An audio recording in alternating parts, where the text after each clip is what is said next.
Junior cooperative inspector, Kerala bank clerk cashier പരീക്ഷകളുടെ special ക്ലാസ്സിൻ്റെ 7ാമത് അധ്യായത്തിലേക്ക് എല്ലാ സുഹൃത്തുക്കളെയും ഉദ്യോഗാർത്ഥികളെയും ഹാർദമായി സ്വാഗതം. കഴിഞ്ഞ ക്ലാസ്സിൽ നമ്മൾ evolution of cooperative laws 1904 act, 1912 act അവ തമ്മിലുള്ള ഡിഫറൻസിയേഷൻ, അതുപോലെ തന്നെ transformation of cooperative legislation as provincial subject എന്ന സുപ്രധാനമായ മേഖലകളാണ് കഴിഞ്ഞ ക്ലാസ്സിൽ നമ്മൾ പ്രധാനമായി നോക്കാൻ പോകുന്ന ഏരിയ എന്ന് പറയുന്നത് കമ്മിറ്റി ഓൺ കോപ്പറേറ്റീവ് ലാ 1955-57.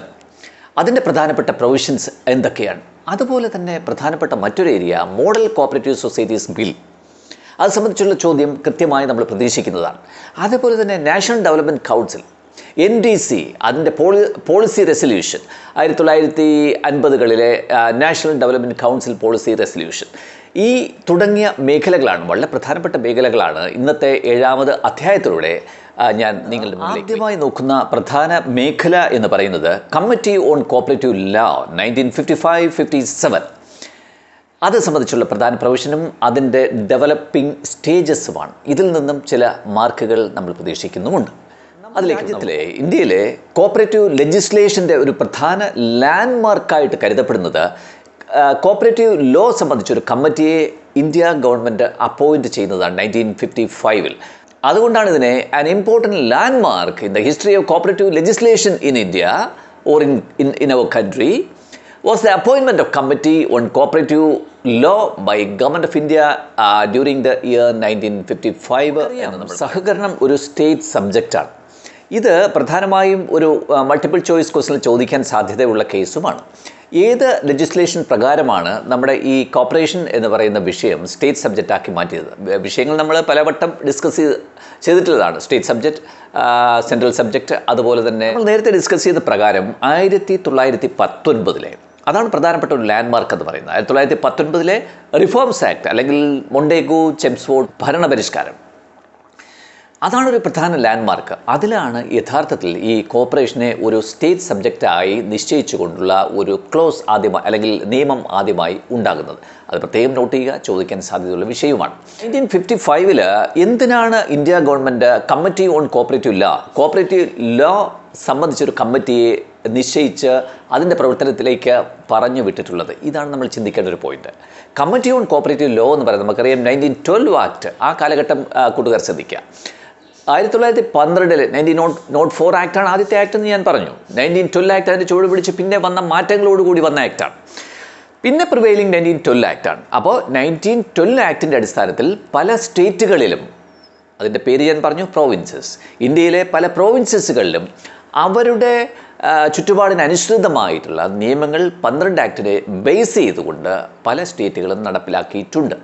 ഇതിനെ ഏകീകരിച്ച് ഒരു കൺസോളിഡേറ്റഡ് അല്ലെങ്കിൽ ഒരു ഏകീകൃത ആക്ട് ഉണ്ടാക്കുക എന്നുള്ളതാണ് ഈ കമ്മിറ്റി ഓൺ കോപ്പറേറ്റീവ് ലോയുടെ പരമപ്രധാനമായ ഒബ്ജക്റ്റീവ്. നമുക്കറിയാം, all India rural credit survey committee, ആ സർവേ കമ്മിറ്റി റിപ്പോർട്ടുകളും ഈ ഒരു ഏകീകൃത അല്ലെങ്കിൽ യൂണിഫോംഡ് ആക്ടിൻ്റെ പ്രസക്തിയെക്കുറിച്ച് കൃത്യമായി പ്രതിപാദിക്കുന്ന ഒരു കമ്മിറ്റി റിപ്പോർട്ടാണ് all India rural credit committee report. അതുപോലെ തന്നെ നമുക്കറിയാം 2ാം പഞ്ചവത്സര പദ്ധതി, 5 ഇയർ പ്ലാൻസ് നമുക്കറിയാം.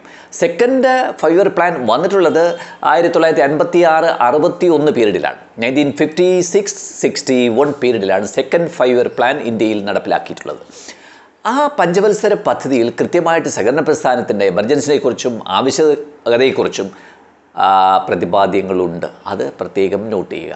ഇതൊക്കെയാണ് യഥാർത്ഥത്തിൽ കമ്മിറ്റി ഓൺ കോപ്പറേറ്റീവ് ലോ ഈ കമ്മിറ്റി പരിഗണിച്ചു. ഇത്തരം റിപ്പോർട്ടുകളും അതുപോലെ തന്നെ ഇന്ത്യയിൽ പ്രിവെയിലിംഗ് ആയിട്ടുള്ള വിവിധ പ്രോവിൻസസിൻ്റെ സഹകരണ നിയമങ്ങളും ഏകീകരിച്ചുകൊണ്ട്, മോഡേണൈസ് ചെയ്തുകൊണ്ട്, മോഡിഫൈ ചെയ്തുകൊണ്ട്, റാഷണലൈസ് ചെയ്തുകൊണ്ട് ഒരു പുതിയ കോപ്പറേറ്റീവ് ലോയിലേക്ക് നീങ്ങണം എന്നുള്ള ഒരു ചിന്തയോടുകൂടിയാണ് committee on cooperative law government appoint ചെയ്തിട്ടുള്ളത്. ഇത് കൃത്യമായി ഇത്തരം കാര്യങ്ങൾ പരിഗണിച്ചിട്ട് നമ്മുടെ കമ്മിറ്റി ഓൺ കോപ്പറേറ്റീവ് ലോ 1955 രൂപീകൃതമായിട്ടുള്ള കമ്മിറ്റി ഓൺ കോപ്പറേറ്റീവ് ലോ അതിൻ്റെ റിപ്പോർട്ട് സമർപ്പിക്കുന്നത് 1957 കാണാൻ കഴിയും, നോട്ട് ചെയ്യുക.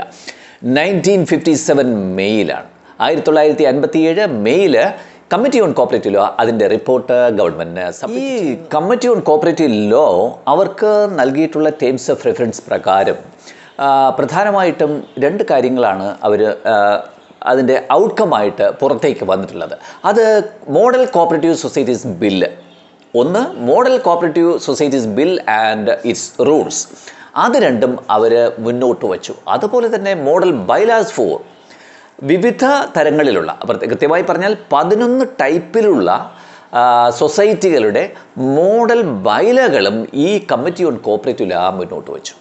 അത് വളരെ പ്രധാനപ്പെട്ട ഒരു നാട്ടുരാജ്യങ്ങളിലും പ്രിവൈലിംഗ് ആയിട്ടുള്ള ആ ആക്റ്റുകൾ, നിയമങ്ങളിൽ നിന്നും എടുത്തിട്ടുള്ള പ്രസക്ത ഭാഗങ്ങൾ ഏകോപിപ്പിച്ചുകൊണ്ടാണ് ഇത്തരം ഒരു ബില്ല് ഈ കമ്മിറ്റി ഗവൺമെൻറ്റിന് മുന്നായിട്ട് വയ്ക്കുന്നത്.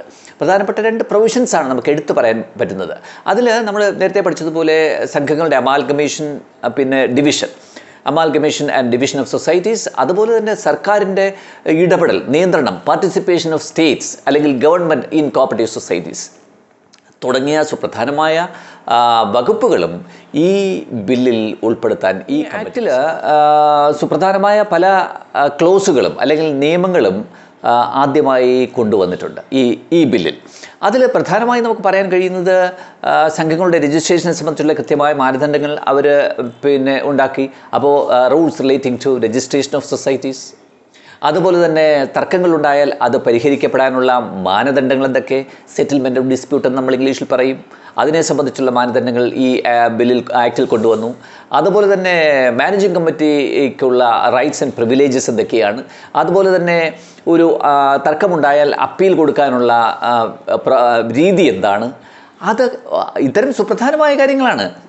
അതുപോലെ ഞാൻ നേരത്തെ പറഞ്ഞു amalgamation and division of cooperative societies, ആ പ്രൊവിഷൻ കൊണ്ടുവന്നത് ഈ ആക്റ്റിലാണ്. അതുപോലെ നമുക്ക് ഓപ്പൺ മെമ്പർഷിപ്പിനെ സംബന്ധിച്ചുള്ള പരാമർശം വന്നത് ഈ ആക്റ്റിലാണ്. അതുപോലെ തന്നെ അവാർഡുകൾ, ഒരു തർക്കം വന്നാൽ അല്ലെങ്കിൽ അതിന് അവസാനം കൊടുക്കുന്ന ഉത്തരവിനെയാണ് അവാർഡെന്ന് പറയുക, അല്ലെങ്കിൽ ഓർഡേഴ്സ്, അത് സംബന്ധിച്ചുള്ള മാനദണ്ഡങ്ങൾ കൊണ്ടുവന്നു. അതുപോലെ തന്നെ സർക്കാരിന് സഹകരണ സ്ഥാപനങ്ങളിൽ നൽകാവുന്ന സഹായധനങ്ങൾ, state aids of cooperatives government എന്ന് പറയും, അത് സംബന്ധിച്ചുള്ള മാനദണ്ഡങ്ങൾ കൊണ്ടുവന്നു. അതുപോലെ തന്നെ സൂപ്പർവിഷൻ ആൻഡ് ഇൻസ്പെക്ഷൻ, അത് സംബന്ധിച്ചുള്ള ക്ലോസുകൾ കൊണ്ടുവന്നു. ലയബിലിറ്റിയെ സംബന്ധിച്ചുള്ള പരാമർശം വന്നു. ഓഡിറ്റ് റിപ്പോർട്ട് അല്ലെങ്കിൽ ആനുവൽ ഓഡിറ്റിനെ സംബന്ധിച്ചുള്ള പരാമർശം വന്നു. പിന്നെ ഗവൺമെൻറ് നോമിനിയെ സംഘങ്ങളിൽ വയ്ക്കാനുള്ള പരാമർശവും ഈ ആക്റ്റിൽ തന്നെയാണ് വന്നത്. അതുപോലെ ബൈല ഭേദഗതി മാത്രമല്ല, കമ്പൽസറി അമെൻമെൻറ്റ് ഓഫ് ബൈല, അല്ലേ? ആക്ട് പഠിച്ചിട്ടുള്ള വിദ്യാർത്ഥികൾക്കറിയാം, നമ്മുടെ ആക്ടിൻ്റെ ക്ലാസ് നേരത്തെ കേട്ടിട്ടുള്ള കുട്ടികൾക്കറിയാം. അല്ലെങ്കിൽ നിങ്ങൾ നമ്മുടെ ആക്ട് ആൻഡ് റൂൾസിൻ്റെ ബന്ധപ്പെട്ട ആ വോളിയൂംസ് ഒന്നുകൂടി കാണുക. ഈ അമെൻമെൻറ്റ് അല്ലെങ്കിൽ കമ്പൽസറി അമെൻമെൻറ്റ് ഓഫ് ബൈലയുടെ പ്രൊസീജിയർ നിങ്ങൾക്ക് മനസ്സിലാവും. ഇതൊക്കെ എടുത്തിട്ടുള്ളത് 1912 ആക്ടിൻ്റെ ബേസിൽ ഈ മോഡൽ കോപ്പറേറ്റീവ് ഞാൻ നേരത്തെ പ്രതിപാദിച്ച ഈ committee on cooperative law 1955 terms of reference എന്ന് പറയുന്നത് പ്രധാനമായും 4ആണ്. അവരുടെ റിപ്പോർട്ടിൻ്റെ ടേംസ് ഓഫ് റെഫറൻസ് പ്രധാനമായും 4 കാര്യങ്ങളിലാണ് ഒരു ഊന്നൽ നൽകിയിട്ടുള്ളത് കമ്മിറ്റി ഓൺ കോപ്പറേറ്റീവ് ലോ. ഒന്നാമതായി പറയുന്നത്, നമ്മുടെ രാജ്യത്ത് സ്പ്രെഡ് ചെയ്ത് കിടക്കുന്ന വിവിധ സംസ്ഥാനങ്ങളിൽ ഉള്ള പ്രിവൈലിംഗ് കോപ്പറേറ്റീവ് ലോസിൻ്റെ പരിശോധനയാണ് ഒന്നാമത്തെ ടേംസ് ഓഫ് റെഫറൻസ് ആയിട്ട് പറയുന്നത്. അപ്പോൾ അതിനെ റിവ്യൂ ചെയ്യണം. അതിനെ നമ്മുടെ രാജ്യത്തിനാകമാനം ബാധകമാകുന്ന തരത്തിൽ അല്ലെങ്കിൽ സംസ്ഥാനങ്ങൾക്ക് മാത്രമായിട്ട് ബാധകമാകുന്ന തരത്തിൽ ഒരു ഏകീകൃത ആക്ട് ആൻഡ് റൂൾസ് ഫ്രെയിം ചെയ്യുക എന്നുള്ളതാണ് ഇവരുടെ ടേംസ് ഓഫ് റെഫറൻസിൻ്റെ രണ്ടാമത്തെ പോയിൻ്റായിട്ട് പറയുന്നത്. അതായത് കമ്മിറ്റി ഓൺ കോപ്പറേറ്റീവ് ലോയുടെ ടേംസ് ഓഫ് റെഫറൻസിൻ്റെ സെക്കൻഡ് പോയിൻ്റായിട്ട് നമ്മൾ ഓർക്കേണ്ടത് recommendations of all India rural credit survey committee. All India rural credit survey കമ്മിറ്റിയുടെ റെക്കമെൻഡേഷൻസിൻ്റെ എക്സാമിനേഷനാണ്, പരിശോധനയാണ്. ആയത് പ്രകാരം നമ്മുടെ കോപ്പറേറ്റീവ് ആക്ട് ആൻഡ് റൂൾസ് നമ്മുടെ രാജ്യത്തിന് ആവശ്യമായ തരത്തിൽ മോഡിഫൈ ചെയ്യുക എന്നുള്ളതാണ് രണ്ടാമത്തെ അവരുടെ ടേംസ് ഓഫ് റെഫറൻസിൻ്റെ സെക്കൻഡ് ക്ലോസ് എന്ന് പറയുന്നത്.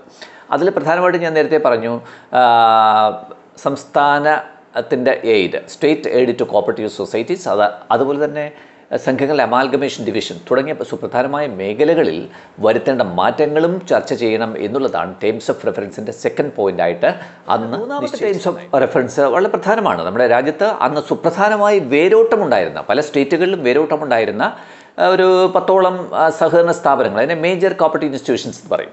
അതിൻ്റെ പിന്നെ ബൈലാസ്, അതിൻ്റെ പ്രവർത്തനങ്ങൾ വിപുലീകരിക്കുന്നതിനാവശ്യമായ ബൈലാസ്, മോഡൽ ബൈലാസിൻ്റെ പ്രിപ്പറേഷനാണ് പ്രധാനമായിട്ടും തേർഡ് ടേംസ് ഓഫ് റെഫറൻസ് ആയിട്ട് പറയുന്നത്. അതിൻ്റെ മേജർ കോപ്പറേറ്റീവ് സൊസൈറ്റീസ് നമുക്കറിയാം, ക്രെഡിറ്റ് സംഘങ്ങളാണല്ലോ പ്രധാനമായിട്ടുള്ളത്. അപ്പോൾ ക്രെഡിറ്റ് സൊസൈറ്റീസ്, അതുപോലെ മാർക്കറ്റിംഗ് സൊസൈറ്റീസ്, അതുപോലെ പ്രോസസ്സിംഗ് സൊസൈറ്റീസ്, അതുപോലെ ഡയറി കോപ്പറേറ്റീവ്, ഇറിഗേഷൻ സൊസൈറ്റീസ്, അതുപോലെ തന്നെ ഫാമിംഗ് കോപ്പറേറ്റീവ് സൊസൈറ്റീസ് പ്രധാനപ്പെട്ട ഒരു കാറ്റഗറിയാണ്. കൺസ്യൂമർ സൊസൈറ്റീസ് ഉണ്ടെങ്കിൽ അത്, പിന്നെ അതുപോലെ തന്നെ ട്രാൻസ്പോർട്ട്, ലേബർ തുടങ്ങിയ പ്രധാനമായും അന്ന് പ്രിവെയിലിംഗ് ആയിട്ടുള്ള സഹകരണ സ്ഥാപനങ്ങൾക്ക് വേണ്ടി ഒരു കോമൺ ഒരു മോഡൽ ബൈല ഫ്രെയിം ചെയ്യുക എന്നുള്ളത് ടേംസ് ഓഫ് റെഫറൻസിൻ്റെ തേർഡ്. ഇനി ഫോർത്ത് ഐറ്റമായിട്ട് വരുന്നത് ചിതറിക്കിടക്കുന്ന മറ്റ് തരത്തിലുള്ള അതർ ഫോംസ് ഓഫ് കോപ്പറേറ്റീവ് സൊസൈറ്റീസിന് മൊത്തത്തിൽ ഒരു ഏകീകൃത മോഡൽ ബൈല ഫ്രെയിം ചെയ്യുക എന്നുള്ളതാണ് നാലാമത്തെ ടേംസ് ഓഫ് റെഫറൻസ് ആയിട്ട് ഞാൻ ഈ മൂന്നിൽ പറഞ്ഞതിന് ഒഴികെയുള്ള മറ്റ് തരത്തിൽപ്പെട്ട സഹകരണ സ്ഥാപനങ്ങൾക്ക് വേണ്ടി മോഡൽ ബൈല പ്രിപ്പയർ ചെയ്യുക. ഇതാണ് ഈ പറഞ്ഞ കമ്മിറ്റി ഓൺ കോപ്പറേറ്റീവ് ലായുടെ ഫോർത്ത് ടേംസ് ഓഫ് റെഫറൻസ് ആയിട്ട് കൊണ്ടുവന്നിട്ടുള്ളത്. അപ്പോൾ ഈ നാലും പ്രത്യേകമായിട്ട് നോട്ട് ചെയ്ത് വെക്കുക കൂട്ടുകാർ. ഇതൊക്കെ പരീക്ഷയ്ക്ക് ഏതെങ്കിലും രീതിയിൽ കണക്ട് ചെയ്തിട്ട് മൾട്ടിപ്പിൾ ചോയ്സ് ക്വസ്റ്റ്യൻ ആയിട്ട് വരും. നമ്മൾ ഈ ഘട്ടത്തിൽ മൾട്ടിപ്പിൾ ചോയ്സ് ക്വസ്റ്റ്യൻ ഓരോന്ന് പറഞ്ഞാൽ ഇതെല്ലാം ഓരോന്നായിട്ട് ഉണ്ടാക്കാൻ കഴിയുന്നതാണ്. ഈ ക്ലാസ് കൃത്യമായി കേട്ടിട്ട് നമ്മൾ തന്നെ അതിൻ്റെ ഒരു തീരുമാനത്തിലേക്ക് എത്തണം. ഏത് തരത്തിലൊക്കെ ചോദിക്കാം, അപ്പോൾ നമുക്ക് എങ്ങനെ മറുപടി പറയാം. അപ്പോൾ ഇതിൻ്റെ കണ്ടൻറ്റ് അറിയാതെ നമുക്ക് ക്വസ്റ്റ്യൻ ആൻസർ ബൈ ഹാർട്ട് ചെയ്യുന്ന രീതി വേണ്ട. അത് നമുക്ക് ഇനി ആണ് 1955 ഈ കമ്മിറ്റി ഓൺ കോപ്പറേറ്റീവ് ലോ അല്ലെങ്കിൽ അതിനെ അപ്പോയിൻറ്റ് ചെയ്തിട്ടുള്ളത് എന്ന് ഞാൻ നേരത്തെ പറഞ്ഞു. ആ കമ്മിറ്റി അതിൻ്റെ റിപ്പോർട്ട് സമർപ്പിച്ചത് 1957 മെയ്യിലാണെന്നും പറഞ്ഞു. ഈ ഡേറ്റുകളൊക്കെ ഈ ഇയറൊക്കെ നോട്ട് ചെയ്ത് വയ്ക്കുക. ഇതിലൊക്കെ സാധ്യതയുള്ള മേഖലയാണ്. ഈ റിപ്പോർട്ടിൽ ഈ കമ്മിറ്റി ഓൺ കോപ്പറേറ്റീവ് ലായുടെ റിപ്പോർട്ട് 2 ഭാഗങ്ങളാണുള്ളത്. പാർട്ട് 1 ആൻഡ് പാർട്ട് 2, അല്ലെങ്കിൽ വോളിയം 1, 2 വോളിയങ്ങളാണുള്ളത്. ഒന്നാമത്തെ വോളിയത്തിൽ അവർ പറയുന്നത് മോഡൽ കോപ്പറേറ്റീവ് സൊസൈറ്റീസ് ബില്ലാണ്. 1957 മോഡൽ കോപ്പറേറ്റീവ് സൊസൈറ്റീസ് ബില്ലിനെ കുറിച്ചുള്ള പ്രതിപാദ്യമാണ് വോളിയം 1. ഇനി വോളിയം 2, അപ്പോൾ ഒന്നാമത്തെ വോളിയം എന്താ? Model cooperative societies bill of 1957 and its rules. അതാണ് പ്രധാനം, ആദ്യത്തെ. ഇനി second volume contain model bylaws for various types of societies. അതാണ് രണ്ടായിട്ടാണ്. ഒന്ന് model cooperative societies bill and rules for 1957. നമ്മൾ പറയും പോലെ സഹകരണ നിയമവും അതിന് ആനുപാതികമായി സംഘങ്ങൾ രൂപീകരിക്കേണ്ടത് ബൈലായുടെ മോഡൽ ബൈലായി. രണ്ടും കണക്റ്റഡാണ്. ഇവ രണ്ടുമാണ് പ്രധാനമായിട്ടും കമ്മിറ്റി ഓൺ കോപ്പറേറ്റീവ് ലായുടെ പിന്നെ ഫൈനൽ റിപ്പോർട്ടിൻ്റെ 2 ഭാഗങ്ങൾ അല്ലെങ്കിൽ വോളിയങ്ങൾ എന്ന് പറയുന്നത്. മനസ്സിലാക്കി നമുക്ക് നോക്കേണ്ട ഏറ്റവും പ്രധാനപ്പെട്ട സിലബസ് പ്രകാരമുള്ള പ്രധാനപ്പെട്ട ഒരു ഏരിയ നാഷണൽ ഡെവലപ്മെൻറ്റ് കൗൺസിലിനെ സംബന്ധിച്ചുള്ള പരാമർശങ്ങളാണ്. ഒരു കാര്യം സുഹൃത്തുക്കൾ മനസ്സിലാക്കേണ്ടത്, നമ്മുടെ പഞ്ചവത്സര പദ്ധതികൾ 5 ഇയർ പ്ലാൻസ് ആരംഭിക്കുന്ന കാലഘട്ടം മുതൽ തന്നെ നാഷണൽ ഡെവലപ്മെൻറ്റ് കൗൺസിലിൻ്റെ രൂപീകരണവും രാജ്യത്ത് നടപ്പിലാക്കപ്പെട്ടു. പക്ഷേ അത് സഹകരണ മേഖലയുമായി കണക്ട് ചെയ്തിട്ട് അല്ലെങ്കിൽ അഗ്രികൾച്ചറൽ കാർഷിക സംരംഭങ്ങളുമായി കണക്ട് ചെയ്ത് വലിയ തോതിൽ ഇംപ്ലിമെൻറ്റ് ചെയ്തിട്ടുള്ള 1958 അപ്പോൾ 1958 നാഷണൽ ഡെവലപ്മെൻറ്റ് കൗൺസിൽ സഹകരണത്തിൻ്റെ റോള് കൃഷിയിലും അതുപോലെ തന്നെ റൂറൽ ഡെവലപ്മെൻറ്റിലും ഗ്രാമീണ പുനരുദ്ധാരണ പ്രവർത്തനങ്ങളിലും കാർഷിക മേഖലയിലുമുള്ള സഹകരണ പ്രസ്ഥാനത്തിൻ്റെ പ്രസക്തിയെക്കുറിച്ച് വളരെ ഇൻഡെപ്ത് സ്റ്റഡി ഈ നാഷണൽ ഡെവലപ്മെൻറ്റ് കൗൺസിൽ 1958 നടത്തിയിട്ടുള്ളത്. അപ്പോൾ ഒരു രാജ്യത്തിൻ്റെ സമ്പദ്ഘടനയെ അല്ലെങ്കിൽ റൂറൽ എക്കോണമിയുടെ ഗ്രാമീണ സമ്പദ് വ്യവസ്ഥയുടെ നട്ടെല്ലായി കരുതപ്പെടുന്നത് അഗ്രികൾച്ചറാണ് നമ്മുടെ രാജ്യത്തെ സംബന്ധിച്ച്. അപ്പോൾ അതിൻ്റെ ഡെവലപ്മെൻറ്റിൻ്റെ അതിൻ്റെ ഒരു സപ്പോർട്ടീവ് ഫാക്ടറായിട്ട് പ്രവർത്തിക്കാൻ കഴിയുന്ന ഒരു മൂവ്മെൻറ്റാണ് സഹകരണ പ്രസ്ഥാനം എന്നുള്ള തിരിച്ചറിവാണ് നാഷണൽ ഡെവലപ്മെൻറ്റ് കൗൺസിലിൻ്റെ രൂപീകരണവും അതിൻ്റെ തുടർ പ്രവർത്തനത്തിനും. നാഷണൽ ഡെവലപ്മെൻറ്റ് കൗൺസിൽ 1958 പുറത്തിറക്കിയ പോളിസി റെസൊല്യൂഷൻ്റെ ഇമ്പോർട്ടൻ്റ് പ്രധാനപ്പെട്ട റെക്കമെൻഡേഷൻസ് എന്താണെന്ന് നമുക്കൊന്ന് വളരെ പെട്ടെന്ന്. കോപ്പറേറ്റീവ് മോട്ടോ നേരത്തെ തന്നെ പഠിച്ചു, each for all and all for each, നേരത്തെ തന്നെ പഠിച്ചതാണ്. അപ്പോൾ ഓരോ ഫാമിലിയും ഗ്രാമീണ സമ്പദ് വ്യവസ്ഥയാണല്ലോ ഇവിടെ പ്രതിപാദിക്കുന്നത്. അപ്പോൾ ഗ്രാമീണ മേഖലയിലുള്ള ഓരോ കുടുംബത്തിനും വില്ലേജ് കോപ്പറേറ്റീവ്സിൻ്റെ കൃത്യമായ ഒരു പ്ലേസ്, ഒരു സ്ഥാനം ഡിഫൈൻ ചെയ്തിട്ടുണ്ട്. അതാണ് ഇവരുടെ റെക്കമെൻഡേഷനിൽ ആദ്യമായി പറയുന്നത്. എല്ലാ ഫാമിലീസിനും വില്ലേജ് കോപ്പറേറ്റീവ്സിൻ്റെ ഡെവലപ്മെൻറ്റിൻ്റെ ഒരു പർട്ടിക്കുലർ പ്ലേസ് ഡിഫൈൻ ചെയ്ത്. രണ്ടാമത് പറയുന്നത് ഫാമിലീസിനെ ഇതുമായി ക്ലബ് ചെയ്താൽ മാത്രം പോരാ, ഗ്രാമീണ സമ്പദ് വ്യവസ്ഥയുടെ അടിസ്ഥാനം കാർഷിക മേഖലയുടെ പ്രവൃത്തികളാണെന്ന് ഞാൻ നേരത്തെ പറഞ്ഞു. അപ്പോൾ രണ്ടാമത്തെ റെക്കമെൻഡേഷൻ അവർ പറയുന്നത് ഈ കർഷകർ, ഗ്രാമീണ മേഖലയിലുള്ള പാവപ്പെട്ട കർഷകർ ഉൽപ്പാദിപ്പിക്കുന്ന പ്രൊഡ്യൂസേഴ്സ്, അവരുടെ ഉൽപ്പന്നങ്ങൾ മാർക്കറ്റ് ചെയ്യപ്പെടണം, കൃത്യമായിട്ട് മാർക്കറ്റ് ചെയ്യപ്പെടണം. അതിന് ആവശ്യമുള്ള ആൾക്കാരുമായിട്ട് അതിനെ കണക്റ്റിംഗ് ലിങ്ക് ഉണ്ടാക്കി കൊടുക്കണം എന്നുള്ളതാണ് ഈ കമ്മിറ്റി റെക്കമെൻഡ് ചെയ്ത രണ്ടാമത്തെ പ്രധാനപ്പെട്ട NDC പോളിസി റെസൊല്യൂഷൻ്റെ മൂന്നാമതും പ്രധാനപ്പെട്ട സംഗതിയും ഈ ഉൽപ്പന്നങ്ങൾ ഉൽപ്പാദിപ്പിക്കണമെങ്കിൽ അതിന് വളം ലഭ്യമാകണം, ഫെർട്ടിലൈസേഴ്സ് ലഭ്യമാകണം. അപ്പോൾ ഫെർട്ടിലൈസേഴ്സിൻ്റെ സ്മൂത്ത് കൺവോയ് അല്ലെങ്കിൽ അതിൻ്റെ ഡിസ്ട്രിബ്യൂഷന് വേണ്ടിയിട്ടുള്ള അറേഞ്ച്മെൻറ്റ്സ് നമ്മുടെ ഈ സഹകരണ പ്രസ്ഥാനം നടത്തണം എന്നുള്ള റെക്കമെൻഡേഷനാണ് NDC അവരുടെ പോളിസി റെസൊല്യൂഷനായി തേർഡ് റെക്കമെൻഡേഷൻ. നാലാമത്തെ റെക്കമെൻഡേഷൻ NDCയുടെ പോളിസി റെസൊല്യൂഷൻ്റെ ഫോർത്ത് റെക്കമെൻഡേഷൻ. നമുക്കറിയാം ഗ്രാമീണ മേഖലകളിൽ ഭരണപരമായ കാര്യങ്ങൾ ചെയ്യുന്നത് പഞ്ചായത്തുകളാണ്. നമുക്കറിയാം റൂറൽ ഏരിയാസിൽ പഞ്ചായത്തുകളാണ്. അപ്പോൾ ഈ പറയുന്ന പഞ്ചായത്തുകളും നമ്മുടെ സഹകരണ സ്ഥാപനങ്ങളും തമ്മിലുള്ള ലൈസൻസ്, ആ ബന്ധം ഒന്നുകൂടി പരസ്പര ബന്ധം ഊട്ടി ഉറപ്പിക്കണം എന്നുള്ള റെക്കമെൻഡേഷനാണ് NDCയുടെ പ്രധാനപ്പെട്ട നാലാമത്തെ പോളിസി റെസൊല്യൂഷൻ. അഞ്ചാമത്തെ റെക്കമെൻഡേഷനായിട്ട് നമുക്ക് പറയാൻ പറ്റുന്നത് ഈ റൂറൽ സൊസൈറ്റീസിൻ്റെ ഒരു ഫെഡറേഷൻ അല്ലെങ്കിൽ അതിൻ്റെ കൺസോളിഡേഷൻ, അവരുടെ കൺട്രോളിംഗ് സൊസൈറ്റീസ് അല്ലെങ്കിൽ അതിൻ്റെ യൂണിയൻസ് അത് രൂപീകരിക്കണം എന്ന് കൃത്യമായി നിർദ്ദേശിച്ചിട്ടുള്ളത് ഈ ഇവരുടെ. മറ്റൊരു റെക്കമെൻഡേഷൻ ഈ NDCയുടെ പോളിസി റെസൊല്യൂഷനിൽ തന്നെ പറയുന്നത് ഗ്രാമീണ മേഖലയിലാണ്, അഗ്രികൾച്ചർ പ്രൊഡ്യൂസാണ് കൂടുതലുള്ളത്. അതുകൊണ്ട് തന്നെ അവരുടെ മാർക്കറ്റിംഗ് ആൻഡ് പ്രോസസ്സിംഗ് സംഘങ്ങൾ, ഈ പ്രൊഡ്യൂസേഴ്സിൻ്റെ ഉൽപ്പന്നങ്ങളുടെ മാർക്കറ്റിംഗ്, അതുപോലെ തന്നെ അതിൻ്റെ പ്രോസസ്സിംഗ്, അപ്പോൾ ഇതിന് ഉപോത്ബലകമായിട്ടുള്ള സംഘങ്ങളുടെ രൂപീകരണവും പ്രവർത്തനവും അത് കൂടുതൽ ഫ്ലറിഷ് ചെയ്യണം എന്നുള്ള റെക്കമെൻഡേഷനാണ് പ്രധാനമായിട്ടും മറ്റൊരു റെക്കമെൻഡേഷനായിട്ട്. അതുപോലെ മറ്റൊരു പ്രധാന റെക്കമെൻഡേഷൻ ഗ്രാമീണ മേഖലയിലുള്ള അവരുടെ സേവിങ്സ്, അതിനെ പ്രോത്സാഹിപ്പിക്കുന്നതിന് വേണ്ടിയുള്ള സമഗ്രമായ പദ്ധതികൾ ഗ്രാമീണ കോപ്പറേറ്റീവ് സൊസൈറ്റീസ് ആരംഭിക്കണം എന്നുള്ളതാണ്. അപ്പോൾ thrift, the habit of thrift എന്ന് നമ്മൾ പറയും. ഗ്രാമീണ മേഖലയിലുള്ള കർഷകരുടെ സമ്പാദ്യശീലം വളർത്തുന്നതിനുള്ള പദ്ധതികൾ ആവിഷ്കരിച്ച് നടപ്പിലാക്കുക എന്നുള്ളതാണ് ഈ NDCയുടെ പോളിസി റെസൊല്യൂഷൻ്റെ മറ്റൊരു പ്രധാന. സഹകരണ പ്രസ്ഥാനം എന്ന് പറയുന്നത് പരിശീലനത്തിൻ്റെയും പഠനത്തിൻ്റെയും കണ്ടിന്യൂസ് ഫോമിൻ്റെ അടിസ്ഥാനത്തിലാണ് മുന്നോട്ട് പോകുന്നത്. നമുക്ക് ഏവർക്കും അറിയാവുന്ന സംഗതിയാണ്. അപ്പോൾ ഇത് ചില പ്രിൻസിപ്പിൾസിൻ്റെ അടിസ്ഥാനത്തിലാണ് ഈ പ്രസ്ഥാനം നിലനിൽക്കുന്നതും മറ്റു പ്രസ്ഥാനത്തിന് മായിട്ട് കമ്പയർ ചെയ്യുമ്പോൾ. അപ്പോൾ ഇത്തരം പ്രസ്ഥാനത്തിൻ്റെ റൂൾസ്, റെഗുലേഷൻ, അതിൻ്റെ ഐഡിയ കണ്ടിന്യൂസ് എഡ്യൂക്കേഷൻ വിധേയമാക്കണം. അപ്പോൾ proper education should be provided to each and every rural people എന്നുള്ളതാണ് ഈ NDC പോളിസി റെസൊല്യൂഷൻ്റെ മറ്റൊരു ഇമ്പോർട്ടൻറ്റ് റെക്കമെൻഡേഷനായിട്ട് നമുക്ക് കണക്കാക്കാൻ പറ്റുന്നത്. Importance of training and the last but not least ആയിട്ട് നമുക്ക് പറയാൻ പറ്റുന്നത് ഇതിൻ്റെ ഒരു കൺസോളിഡേറ്റീവ് ഒരു കെട്ടുപാട് ആർക്കാണ് എന്നുള്ളതാണ്. അപ്പോൾ എപ്പോഴും നമുക്കറിയാം ഇത്തരം സഹകരണ സംഘങ്ങളുടെ കൺട്രോളിംഗ് ബോഡി എന്ന് പറയുന്നത് ഡിപ്പാർട്ട്മെൻറ്റ് ഓഫ് കോർപ്പറേഷനാണ്. അപ്പോൾ സഹകരണ വകുപ്പിൻ്റെ സ്ട്രെങ്തനിങ് അതിനെക്കുറിച്ച് ആദ്യമായി പ്രതിപാദിച്ച അത് നമ്മൾ ഈ NDC പോളിസി റെസൊല്യൂഷൻ റിപ്പോർട്ടിലാണ്. അപ്പോൾ improving the status and strengthening the importance of cooperative department എന്നുള്ളത് ആദ്യമായി സജസ്റ്റ് ചെയ്തത് നമ്മുടെ NDC പോളിസി റെസൊല്യൂഷനിലാണ്. അത് വളരെ പ്രധാനപ്പെട്ട ശ്രീ ST രാജ, ആ പേര് പ്രത്യേകം കൂട്ടുകാർ ഓർക്കുക. ST രാജ, അദ്ദേഹത്തിൻ്റെ ചെയർമാൻഷിപ്പിൽ രൂപീകൃതമായ അല്ലെങ്കിൽ അപ്പോയിൻറ്റ് ചെയ്യപ്പെട്ട കമ്മിറ്റി ഓൺ കോപ്പറേറ്റീവ് ലോ, അതിൻ്റെ നിയമനത്തിനെ തുടർന്നാണ് 1984 പ്രധാനമായിട്ടും multi state cooperative societies act പാസ്സാവുന്നത്. ആ ഇയറും പ്രത്യേകം ഓർക്കുക, 1984 multi state cooperative societies act 1984. അതിൻ്റെ പ്രൊവിഷൻസിനെ സംബന്ധിച്ച് ഇനി രണ്ട് കാര്യങ്ങളാണ് നമ്മൾ പ്രധാനമായിട്ട് നോക്കുന്നത്. 1984ലെയും 2002ലെയും മൾട്ടി സ്റ്റേറ്റ് കോപ്പറേറ്റീവ് സൊസൈറ്റീസ് ആക്ടുകൾ, അതിൻ്റെ പ്രൊവിഷൻസാണ് നമ്മൾ ഇനി പ്രധാനമായിട്ടും. ഈ മൾട്ടി സ്റ്റേറ്റ് കോപ്പറേറ്റീവ് സൊസൈറ്റീസ് ആക്ടിനെ കുറിച്ച് പറഞ്ഞാൽ അതിൻ്റെ പ്രധാന ഉദ്ദേശം സഹകരണത്തിൻ്റെ ഒബ്ജക്റ്റീവ്സ്, ലക്ഷ്യങ്ങൾ ഒന്നിലധികം സംസ്ഥാനങ്ങൾക്ക് പൊതുവിൽ ബാധകമാക്കുന്ന രീതിയിൽ. നമുക്കറിയാം അതൊരു സ്റ്റേറ്റ് സബ്ജക്റ്റാണ്. ഒരു സംസ്ഥാനത്തിന് ആയിരിക്കും അതിൻ്റെ ചുമതല, അതിൻ്റെ പ്രധാന ഉത്തരവാദിത്വം. എങ്കിലും ഈ സഹകരണത്തിൻ്റെ സത്ത പ്രധാനമായിട്ടും ഒന്നിലധികം സ്റ്റേറ്റുകളിൽ വ്യാപിച്ചു കിടക്കുന്നത് കൊണ്ട് ഒന്നിലധികം സ്റ്റേറ്റുകൾക്ക് പൊതുവിൽ ബാധകമാകുന്ന തരത്തിലുള്ള റൂൾസ് ഫ്രെയിം ചെയ്യുക എന്നുള്ളത് കേന്ദ്ര സർക്കാരിൻ്റെ ലക്ഷ്യമായി മാറി. അതിൻ്റെ ഭാഗമായിട്ടാണ് 1984 multi state cooperative societies act.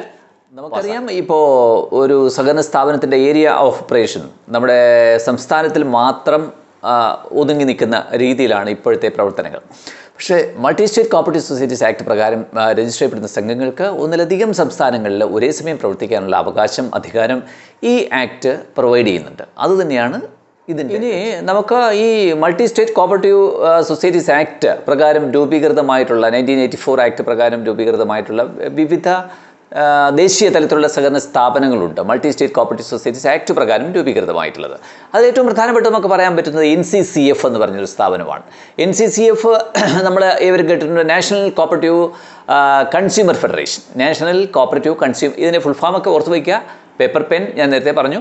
National cooperative consumer federation NCCF. അത് 1965 കറക്റ്റായിട്ട് പറഞ്ഞാൽ 16/10/1965 രൂപീകൃതമായിട്ടുള്ള ഒരു ദേശീയ സ്ഥാപനമാണ്. മൾട്ടി സ്റ്റേറ്റ് കോപ്പറേറ്റീവ് സൊസൈറ്റീസിൻ്റെ ആക്ടിൻ്റെ കീഴിൽ രൂപീകൃതമായിട്ടുള്ള ഒരു സ്ഥാപനമാണ്. ന്യൂഡൽഹിയാണ് അതിൻ്റെ ഹെഡ് ക്വാർട്ടേഴ്സായിട്ട് വരുന്നത്. അതുപോലെ തന്നെ നമുക്ക് വേറെന്ന് പറയാൻ പറ്റും NAFED. കേട്ടിരിക്കും, സുഹൃത്തുക്കൾ കേട്ടിരിക്കും. NAFED എന്താ? NAFED national agricultural cooperative marketing federation. NAFED രൂപീകൃതമായിട്ടുള്ളത് ഒക്ടോബർ 2-ാം തീയതിയാണ്. ഒക്ടോബർ 2, 1958 1958 രൂപീകൃതമായിട്ടാണ് NAFED. അതുപോലെ തന്നെ IFFCO നമുക്ക് അറിയാം. നമ്മുടെ ഫെർട്ടിലൈസേഴ്സ് ഒക്കെ ഉണ്ടാക്കുന്ന ഇന്ത്യയിലെ ഏറ്റവും പ്രധാനപ്പെട്ട സ്ഥാപനമാണ് IFFCO എന്ന് നമുക്കറിയാം. അതുകൊണ്ട് തന്നെ അതിൻ്റെ ഫുൾ ഫോം എന്താണ്? ഇന്ത്യൻ ഫാർമേഴ്സ് ഫെർട്ടിലൈസേഴ്സ് കോപ്പറേറ്റീവ്സ് എന്നാണ് IFFCOയുടെ ഫുൾ ഫോം. അതിൻ്റെ ഹെഡ് ക്വാർട്ടേഴ്സ് നമുക്കറിയാം, എവർക്കും അറിയാം, ന്യൂഡൽഹിയിലാണ്. 1993 IFFCO രൂപീകൃതമാകുന്നത്. ഈ ഡേറ്റുകളും ഇയറും ഒക്കെ നോട്ട് ചെയ്ത് വയ്ക്കുക. അതുപോലെ തന്നെ മറ്റൊരു പ്രധാനപ്പെട്ട സ്ഥാപനം multi state cooperative societies act പ്രകാരം രൂപീകൃതമായിട്ടുള്ളത് നമുക്ക് ഏവർക്കും അറിയാവുന്നതുപോലെ CAMCO. എന്താണ് CAMCOയുടെ ഫുൾ ഫോം? സുഹൃത്തുക്കളെന്ന് പറഞ്ഞു നോക്കിയേ, വളരെ പ്രധാനപ്പെട്ടതാണ്. ചിലപ്പോൾ ഫുൾ ഫോം ഒക്കെ ചോദിക്കാൻ സാധ്യതയുണ്ട്. Central arecanut marketing and processing cooperatives എന്നാണ് CAMCOയുടെ ഫുൾ ഫോം. അത് മാംഗ്ലൂരാണ്, ബാംഗ്ലൂരല്ല, മാംഗ്ലൂരാണ് അതിൻ്റെ ഹെഡ് ക്വാർട്ടേഴ്സ്. 11/7/73 1973 ജൂലൈ 11 അത് രൂപീകൃതമായിട്ടുള്ളത്. ഇതൊക്കെയാണ് പ്രധാനമായിട്ടും നമുക്ക് എക്സാമ്പിളായിട്ട് multi state cooperative societies act പ്രകാരം രൂപീകൃതമായിട്ടുള്ള സ്ഥാപനങ്ങളുടെ പട്ടികയിൽ ഏറ്റവും ഗണനീയമായി. കോപ്പറേറ്റീവ് സൊസൈറ്റീസ് ആക്ട് പ്രകാരം രൂപീകൃതമാകുന്നത് കൊണ്ട് ഇതിൻ്റെ പ്രവർത്തനങ്ങളെ ക്രോഡീകരിക്കുന്നതും റെഗുലേറ്റ് ചെയ്യുന്നതും സംസ്ഥാനത്താണെങ്കിലോ നമ്മുടെ RCS ആണ്, രജിസ്ട്രാർ ഓഫ് കോപ്പറേറ്റീവ് സൊസൈറ്റീസ്. അതാത് സംസ്ഥാനത്തിലുണ്ടാവും. പക്ഷേ മൾട്ടി സ്റ്റേറ്റ് ആകുമ്പോൾ ഒന്നിലധികം സ്ഥാപനങ്ങളുണ്ടാവും. അതുകൊണ്ട് തന്നെ അതൊരു കേന്ദ്രീകൃത സ്വഭാവം ഉണ്ടാവും. സെൻട്രൽ രജിസ്ട്രാർ ഉണ്ടാവും. പ്രധാനമായിട്ട് നോട്ട് ചെയ്യേണ്ട പോയിന്റ് അതാണ്. Central registrar of cooperative societies ആയിരിക്കും. അങ്ങനെ ഒരു പോസ്റ്റ് ഉണ്ട്. അദ്ദേഹമാണ് ഇത്തരം സ്ഥാപനങ്ങളുടെ ഒരു കൺട്രോളിംഗ് ഓഫീസറായിട്ട് ഇന്ത്യയിൽ 1984 ആദ്യത്തെ multi state cooperative societies act ഇന്ത്യയിൽ വരുന്നത്. തുടർന്ന് 2002 ഇതിൻ്റെ 1984 ആക്ടിൻ്റെ ഒരു പ്രൊവിഷൻസിന് ചില മോഡിഫിക്കേഷൻസ് വരുത്തിക്കൊണ്ട്, ഭേദഗതികൾ വരുത്തിക്കൊണ്ട് പുതിയ ആക്ട് വന്നു. 2002 multi state cooperative societies act 2002. അതിൻ്റെ പ്രധാനപ്പെട്ട പ്രൊവിഷൻസ് എന്താണെന്ന് നമുക്ക് വളരെ പെട്ടെന്ന് തന്നെ അതിൻ്റെ പേരിൽ നിന്ന് തന്നെ പറയുന്ന ഒരു ഫീച്ചറാണ് അതിനകത്ത് ആദ്യം പറയാൻ പറ്റുന്നത്. എന്താണ് മൾട്ടി സ്റ്റേറ്റ്? ഒന്നിലധികം സ്റ്റേറ്റുകളിൽ പ്രവർത്തന പരിധി ഉണ്ടെങ്കിൽ അത്തരം സഹകരണ സ്ഥാപനങ്ങളെ രജിസ്ട്രേഷൻ അതത് സ്റ്റേറ്റിന് ചെയ്യാൻ കഴിയില്ല. ആ ടൈപ്പ് സൊസൈറ്റി ആണ് ഇവർ ലക്ഷ്യം വയ്ക്കുന്നത്. ആരാണ്? Multi state cooperative central agency ലക്ഷ്യം വയ്ക്കുന്നത്. അപ്പം ഒന്നിലധികം സ്റ്റേറ്റുകളിൽ പ്രവർത്തന പരിധി ഉണ്ടായിരിക്കണം മെമ്പർമാർക്ക്. സെൻട്രൽ ആക്ട് പ്രകാരം ഒരു കാര്യം പറയുന്നു, ആപ്ലിക്കേഷൻ കൊടുത്താൽ 4 മാസത്തിനകം അല്ലെങ്കിൽ registration is to be granted within 4 months after submission of application for registration എന്നാണ് പറയുക. അപ്പോൾ രജിസ്ട്രേഷൻ കാലാവധി 4 മാസത്തിനുള്ളിൽ ലഭ്യമാകും. അത് സിമ്പിളാണ്. നമ്മുടെ ഫോർമാലിറ്റി പോലെ അത്രയും രൂക്ഷമല്ല ഇതിൻ്റെ നടപടിക്രമങ്ങൾ എന്ന് പറയുന്നത്. അതുപോലെ തന്നെ അമാൽഗമേഷൻ ഡിവിഷൻ ഓഫ് സൊസൈറ്റീസിൻ്റെ അമാൽഗമേഷൻ ഡിവിഷൻ ഒരു സ്പെഷ്യൽ അല്ലെങ്കിൽ ഒരു ജനറൽ ബോഡി വിളിച്ച് ചേർത്ത് തീരുമാനമെടുത്താൽ സംഘങ്ങളെ അമാൽഗമേറ്റ് ചെയ്യാം അല്ലെങ്കിൽ ഡിവൈഡ്. മൾട്ടി സ്റ്റേറ്റിൻ്റെ പ്രധാനപ്പെട്ട ഒരു ഫ്യൂച്ചർ അതിൻ്റെ ഡ്രോബാക്കുമായിട്ടും പറയുന്നുണ്ട്. വോട്ട് ചെയ്യുന്നതാരാ? അതിൻ്റെ മെമ്പേഴ്സും ജീവനക്കാരും വോട്ട് ചെയ്യും. അപ്പോൾ all members and employees of the society has the right to vote in the affairs of the society. അത് പ്രധാനപ്പെട്ട മറ്റൊരു ഫ്യൂച്ചറാണ് ഡ്രോബാക്ക്. എംപ്ലോയി സൊസൈറ്റീസിൻ്റെ കാര്യത്തിൽ അതിൻ്റെ റൂൾ മേക്കിംഗ് ബോഡിയിൽ ആ എംപ്ലോയീസ് കൂടി ഉണ്ടാവും. അത് ഒരു പ്രധാനപ്പെട്ട പറയാൻ കഴിയുന്നത് അതിൻ്റെ ഡയറക്ടർ ബോർഡ് മെമ്പേഴ്സിൻ്റെ അധികാരത്തെ സംബന്ധിച്ചാണ്. അവർക്ക് അതിൻ്റെ ചീഫ് എക്സിക്യൂട്ടീവിനെ നിശ്ചയിക്കുന്നതിനും അതുപോലെ തന്നെ എംപ്ലോയീസിനെ നിശ്ചയിക്കുന്നതിനും അതുപോലെ തന്നെ മെമ്പേഴ്സിനെ ആരൊക്കെ ചേർക്കണമെന്ന് നിശ്ചയിക്കുന്നതിനുള്ള അതിനെല്ലാമുള്ള സമ്പൂർണ്ണമായ അധികാരം അതിൻ്റെ ഡയറക്ടർ ബോർഡ് മെമ്പർ. പ്രധാനപ്പെട്ട മറ്റൊരു ഫീച്ചറുണ്ട്. അത് എത്രത്തോളം നമ്മൾക്ക് അക്സെപ്റ്റ് ചെയ്യാൻ കഴിയുമെന്ന് എനിക്കറിയില്ല. എന്തായാലും അതിൽ പറയുന്നത് ആ സംഘത്തിൻ്റെ നിക്ഷേപത്തിനെ സംബന്ധിച്ചാണ്. സംഘത്തിൻ്റെ ഡെപ്പോസിറ്റുകൾ ബാങ്കുകളിൽ നിക്ഷേപിക്കാം, അതുപോലെ തന്നെ ഗവൺമെൻറ് സെക്യൂരിറ്റീസിലും നിക്ഷേപിക്കാം. അത് ഓപ്ഷനെ ബന്ധപ്പെട്ടിരിക്കുന്നത് കൊണ്ട് അതിൻ്റെ സേഫ്റ്റി സൈഡിനെ കുറിച്ച് ഞാൻ പറയുന്നില്ല. അപ്പോൾ എന്തായാലും ഗവൺമെൻറ് സെക്യൂരിറ്റീസിൽ, സർക്കാർ സെക്യൂരിറ്റീസിൽ ഇത് ഡെപ്പോസിറ്റ് ചെയ്യാൻ കഴിയും, അതുപോലെ തന്നെ ബാങ്കുകളും. പിന്നെ വേറെന്ന് പറയുന്നത് ആ ബോർഡിനെ ഡിസോൾവ് ചെയ്യാനുള്ള അധികാരം സർക്കാരിനാണ്. പിന്നെ പുതിയ തെരഞ്ഞെടുപ്പ് നടത്താനുള്ള അധികാരവുമൊക്കെ ഗവൺമെൻറ്റിൽ നിക്ഷിപ്തമായിരിക്കും എന്നും പറയുന്നുണ്ട്. ഇതൊക്കെയാണ് പ്രധാനപ്പെട്ട മൾട്ടി സ്റ്റേറ്റ് കോപ്പറേറ്റീവ് സൊസൈറ്റീസ് ആക്ടിൻ്റെ പ്രധാന ഫീച്ചേഴ്സായിട്ട് പറയുന്നത്. ഇത് ഒരു 2 വട്ടം നിങ്ങൾ കേൾക്കുക, പ്രധാന ഫീച്ചേഴ്സ് മനസ്സിൽ വയ്ക്കുക, നമ്മളെ ആക്റ്റുമായിട്ടൊന്ന് കമ്പയർ ചെയ്യുക, പ്രധാന വ്യത്യാസങ്ങൾ മനസ്സിൽ വയ്ക്കുക. ചോദിക്കാൻ സാധ്യതയുള്ള ഏരിയ ഇതിൽ നിന്ന് തീർച്ചയായിട്ടും. ഈ കോപ്പറേറ്റീവ് മൂവ്മെൻറ്റിൻ്റെ ഡെവലപ്മെൻറ്റ് സ്റ്റേജസിനെ കുറിച്ച് നമ്മൾ ഡിസ്കസ് ചെയ്യുമ്പോൾ ഇന്ത്യയിൽ പ്രിവെയിലിംഗ് ആയിട്ടുള്ള പ്രധാനപ്പെട്ട സഹകരണ നിയമങ്ങളെക്കുറിച്ച് അതിൻ്റെ പേര് എങ്കിലും സംക്ഷിപ്തമായിട്ട് ഓർത്തു വയ്ക്കുക. ആദ്യം നമ്മൾ പറഞ്ഞതുപോലെ തന്നെ ഒന്നാമത്തെ സംഗതി എന്താ? 1904 നിയമം, 1904 കോപ്പറേറ്റീവ് ക്രെഡിറ്റ് സൊസൈറ്റീസ് ആക്ട് എന്നാണ് അതിനകത്ത് പറയുക. Cooperative credit societies act of 1904.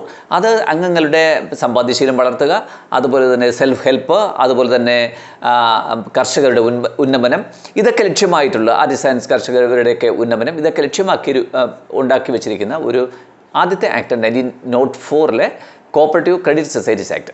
അതിൻ്റെ തുടർച്ചയായിട്ട് ഇതിൻ്റെ ഡ്രോബാക്സ്, അതിൻ്റെ ഡിഫക്റ്റുകളെല്ലാം റെക്ടിഫൈ ചെയ്തുകൊണ്ട് 1912 ആക്ട് ഇന്ത്യയിൽ ഇംപ്ലിമെൻറ്റ് ചെയ്തിട്ടുണ്ട്. അപ്പോൾ 2 ആക്ട് പറഞ്ഞു. പിന്നെ ഇപ്പോൾ പ്രിവെയിലിംഗ് ആയിട്ടുള്ള 1969 ആക്ട് മറക്കണ്ട. അതെന്താ? 1969 Kerala cooperative societies act 1969 act. അപ്പോൾ 3 ആക്ടുകളെ കുറിച്ച് സംസാരിച്ചു, 3ൻ്റെ ഡേറ്റും അതിൻ്റെ ലക്ഷ്യങ്ങളും. 1984 multi state cooperative societies act നമ്മളിപ്പോൾ ഡിസ്കസ് ചെയ്തു. പിന്നെ അതിൻ്റെ modification 2002 multi state cooperative societies act. അപ്പോൾ 3ഉം 2ഉം 5 ആക്ടുകൾ ഇന്ത്യയിൽ പ്രിവെയിലിംഗ് ആയിട്ടുള്ളത്. നമ്മൾ തന്നെ ഇന്ത്യയിലെ സഹകരണ പ്രസ്ഥാനത്തിൻ്റെ ഡീസെൻട്രലൈസേഷനെ സംബന്ധിച്ചും പ്രൊഫഷണലിസം സഹകരണ മേഖലയിൽ കൊണ്ടുവരണം എന്നുള്ള ഒരു ആറ്റിറ്റ്യൂഡ്. പ്രൊഫഷണലിസം വളരെ ഇമ്പോർട്ടൻ്റ് ആയിട്ടുള്ള പോയിൻ്റാണ്. പ്രൊഫഷണലിസവും അതുപോലെ തന്നെ ഡീസെൻട്രലൈസേഷൻ ഓഫ് കോപ്പറേറ്റീവ് ഇൻസ്റ്റിറ്റ്യൂഷൻ, അതിനെ സംബന്ധിച്ച് ഈ 2 കാര്യങ്ങളെ സംബന്ധിച്ച് കൂടുതൽ കാര്യങ്ങൾ പ്രതിപാദിച്ചുകൊണ്ടുള്ള ഒരു റിപ്പോർട്ടുണ്ട്, ഒരു കമ്മിറ്റിയുണ്ട്. ആ കമ്മിറ്റിയുടെ പേരാണ് അർദ്ധനാരീശ്വരൻ കമ്മിറ്റി. അർദ്ധനാരീശ്വരൻ കമ്മിറ്റി റിപ്പോർട്ട് 1985 അത് എംഫസൈസ് ചെയ്യുന്ന അല്ലെങ്കിൽ സ്ട്രെസ് ചെയ്യുന്ന 2 മേഖലകളാണ് ഞാനിപ്പോൾ പറഞ്ഞത്. എന്താണ്? Decentralisation of cooperatives and professionalism in cooperative area. ഈ 2 കാര്യങ്ങൾ. ഒരു പ്രധാനപ്പെട്ട ആക്റ്റാണ് model cooperative societies act of 1991. അതിപ്രധാനമായും നമ്മുടെ പരീക്ഷയ്ക്ക് ചോദിക്കാൻ വളരെ സാധ്യതയുള്ളതുമായ ഒരു മേഖല. Model cooperative societies act of 1991 passed by the government of India തന്നെയാണ് അത് പാസ്സാക്കിയിട്ടുള്ളത്. ആരുടെ റെക്കമെൻഡേഷൻ പ്രകാരമാണ് ഈ പറയുന്ന മോഡൽ കോപ്പറേറ്റീവ് സൊസൈറ്റീസ് ആക്ട് 1991 പാസ്സാക്കിയത്? ചോദ്യം ചോദിക്കാൻ സാധ്യതയുണ്ട്. ആരുടെയാണ്? with the recommendation, on the basis of the recommendation of Chowdhury Brahmaprakash Committee. Brahmaprakash committee റിപ്പോർട്ടിൻ്റെ അടിസ്ഥാനത്തിലാണ് 1991 മോഡൽ കോപ്പറേറ്റീവ് സൊസൈറ്റീസ് ആക്ട് ഇന്ത്യയിൽ പാസ്സാക്കി ഇംപ്ലിമെൻറ്റ് ചെയ്തിട്ടുള്ളത്. ഇതും MCQന് സാധ്യതയുള്ള ഒരു ക്വസ്റ്റ്യൻ തന്നെയാണ്. നമ്മളിനി വിശദമായിട്ട് ഈ മോഡൽ കോപ്പറേറ്റീവ് സൊസൈറ്റീസ് ആക്ട് അല്ലെങ്കിൽ ചൗധരി ബ്രഹ്മപ്രകാശ് കമ്മിറ്റിയുടെ മോഡൽ കോപ്പറേറ്റീവ് സൊസൈറ്റീസ് ആക്ട് വിശദമായി ഒന്ന് നോക്കി പോകുന്നുണ്ട്. അതിൻ്റെ ചില പോയിന്റ്സ് കൂടി പരീക്ഷയ്ക്ക് ചോദിക്കാൻ. ഈ model cooperative societies act of 1991 ഇതിനെക്കുറിച്ച് സംസാരിക്കുമ്പോൾ പ്രധാനമായിട്ടും നമ്മൾ ആദ്യം ഓർമ്മയിലേക്ക് വരുന്നത് പ്ലാനിംഗ് കമ്മീഷൻ്റെ റെക്കമെൻഡേഷനാണ്. നമ്മുടെ പ്ലാനിംഗ് കമ്മീഷൻ്റെ റെക്കമെൻഡേഷൻ്റെ അടിസ്ഥാനത്തിലാണ് അവരൊരു ചൗധരി ബ്രഹ്മപ്രകാശ് അദ്ദേഹത്തിൻ്റെ ചെയർമാൻഷിപ്പിൽ ഒരു കമ്മിറ്റി നിയോഗിക്കുന്നു. ആ കമ്മിറ്റി ഇന്ത്യയിലെ സഹകരണ പ്രസ്ഥാനത്തിൻ്റെ പൊതുവായ ഘടനയെക്കുറിച്ച് പഠിച്ച് അതിൻ്റെ സർക്കാർ ഗ്രിപ്പ്, ഗവൺമെൻറ്റിൻ്റെ കൺട്രോൾ മിനിമൈസ് ചെയ്യുക, അതുപോലെ തന്നെ പൊളിറ്റിക്കൽ ഇൻ്റർഫറൻസ്, രാഷ്ട്രീയപരമായിട്ടുള്ള കടന്നുകയറ്റങ്ങൾ പരമാവധി കുറയ്ക്കുക, ഗവൺമെൻറ്റിൻ്റെ അധികാരപരിധി കുറച്ച് മാറ്റി സഹകരണ പ്രസ്ഥാനത്തെ ഒരു ഇൻഡിപെൻഡൻറ്റ് ബോഡിയായിട്ട് ഉയർത്തിക്കാട്ടുന്നതിന് വേണ്ടിയിട്ടുള്ള ഒരു മോഡൽ ആക്ട് ഉണ്ടാക്കണം എന്നുള്ള തീരുമാനത്തിൻ്റെ അടിസ്ഥാനത്തിലാണ് പ്ലാനിംഗ് കമ്മീഷൻ പറഞ്ഞു. ആരോട്? With the chairmanship of Chaudhary Brahmaprakash. അദ്ദേഹത്തിൻ്റെ ഒരു ചെയർമാൻഷിപ്പിൽ ഒരു കമ്മിറ്റി നിയോഗിച്ചു. ആ കമ്മിറ്റിയുടെ റിപ്പോർട്ടിൻ്റെ അടിസ്ഥാനത്തിലാണ് മോഡൽ കോപ്പറേറ്റീവ് സൊസൈറ്റീസ് ആക്ട് 1991 ഉരുത്തിരിഞ്ഞു വന്നിട്ടുള്ളത്. അതാണ് അതിൻ്റെ ഒരു ഇൻട്രോ ആയിട്ട് നമുക്ക് പറയാൻ പറ്റുന്നത്. നമ്മുടെ ചാനൽ ഇനിയും സബ്സ്ക്രൈബ് ചെയ്യാതെ മുന്നോട്ട് പോകുന്ന സുഹൃത്തുക്കളുണ്ടെങ്കിൽ, സഹകാരികളുണ്ടെങ്കിൽ എത്രയും പെട്ടെന്ന് നമ്മുടെ ചാനൽ സബ്സ്ക്രൈബ് ചെയ്യുക, ബെല്ലൈക്കൺ എനേബിൾ ചെയ്യുക. ആകുന്ന പുതിയ വീഡിയോകൾ എത്രയും പെട്ടെന്ന് ചൂടോടെ നിങ്ങളുടെ കയ്യിലെത്തും. പരമാവധി ഇഷ്ടപ്പെട്ടു എങ്കിൽ നിങ്ങൾ ഈ വീഡിയോ ലൈക്ക് ചെയ്യുക. അതുപോലെ തന്നെ നിങ്ങളുടെ സുഹൃത്തുക്കളിലേക്ക് പരമാവധി ജൂനിയർ കോപ്പറേറ്റീവ് ഇൻസ്പെക്ടർ, അതുപോലെ തന്നെ കേരള ബാങ്ക് ക്ലർക്ക് ക്യാഷ്യർ പരീക്ഷകളുടെ സംയുക്ത സമഗ്ര പരിശീലനത്തിൻ്റെ 7ാമത് അധ്യായം ഇന്ന് ഇവിടെ സമ്പൂർണ്ണമാകുന്നു. ഇതിൽ അവശേഷിക്കുന്ന, പ്രത്യേകിച്ച് മോഡൽ കോപ്പറേറ്റീവ് ആക്ടിൽ അവശേഷിക്കുന്ന പാഠഭാഗങ്ങളും അതുപോലെ തന്നെ ഈ മൊഡ്യൂളിൽ ഇനി അവശേഷിക്കുന്ന പാഠഭാഗങ്ങളുമായി എത്രയും പെട്ടെന്ന് തന്നെ ഞാൻ നിങ്ങളുടെ മുന്നിലേക്ക് എത്തും. അതുവരെ സൈനിങ് ഓഫ്, നിങ്ങളുടെ അജിത് കുമാർ. Thank you.